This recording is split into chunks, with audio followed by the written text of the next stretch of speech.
Assalamualaikum warahmatullahi wabarakatuh. Di sini saya akan menjelaskan tentang materi cross product vektor. Ya, langsung saja. Untuk definisi dari materi cross product vektor ini seperti yang terlihat pada layar. Perkalian silang atau cross product dua buah vektor.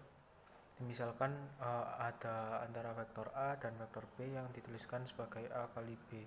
Didefinisikan sebagai perkalian antara vektor A dengan komponen vektor B yang tegak lurus dengan vektor A.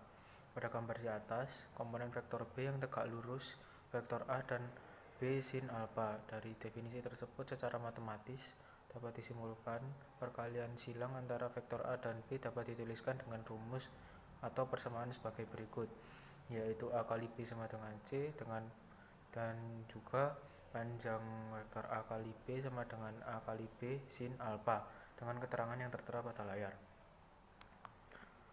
Untuk selanjutnya terdapat ilustrasi dengan menggunakan untuk lebih mempermudahkan, kita menggunakan konsep kaidah tangan kanan. Dengan menggunakan kaidah tangan kanan, arah vektor C hasil perkalian A terhadap B, atau dapat kita tulis C sama dengan A kali B, adalah tegak lurus ke atas tidak menembus bidang yang dibentuk vektor A dan B. Harus tangan kanan ya. Dengan perkalian vektor A kali B ditunjukkan pada arah lipatan 4 jari, yaitu A ke B, sedangkan ibu jari menunjuk arah vektor C, hasil perkalian antara vektor A terhadap vektor B. Konsep yang sama juga berlaku pada perkalian vektor B terhadap A. Dapat dilihat pada gambar untuk ilustrasi penggunaan kaidah tangan kanannya. Untuk selanjutnya, arah vektor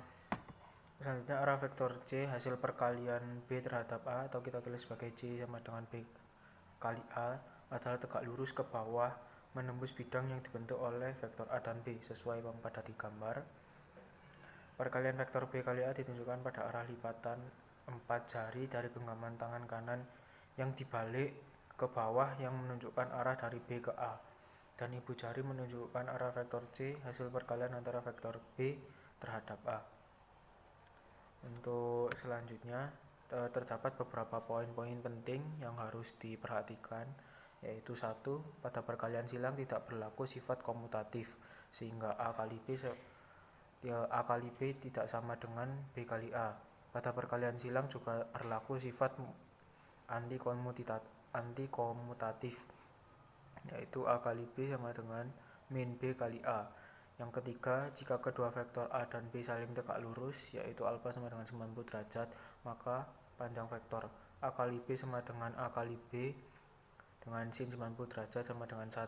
Jika kedua vektor A dan B searah, yaitu alfa sama dengan 0 derajat, maka panjang vektor A kali B sama dengan 0 dengan sin 0 derajat sama dengan 0. Jika kedua vektor A dan B berlawanan arah dengan alfa 180 derajat, maka panjang vektor A kali B sama dengan 0 dengan sin 180 derajat sama dengan 0. Untuk selanjutnya ada sifat-sifat dari cross product. Jika A, B, dan C adalah sembarang vektor dan K atau R adalah skalar, maka sifat perkalian silang antara vektor-vektor tersebut adalah sebagai berikut. Yang pertama, perkalian silang memiliki sifat antikomutatif seperti sebelumnya, yaitu A kali B tidak sama dengan B kali A. Berbeda dengan dot product, untuk cross product itu antikomutatif. Yang kedua, perkalian silang memiliki sifat asosiatif, yaitu K dalam kurung A kali B sama dengan dalam kurung K kali A kali B sama dengan A kali dalam kurung K kali B.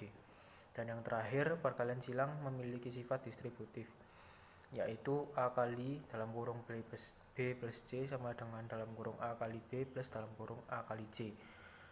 Dan juga dalam kurung A plus B kali C sama dengan dalam kurung A kali C plus dalam kurung B kali C. Mungkin segitu.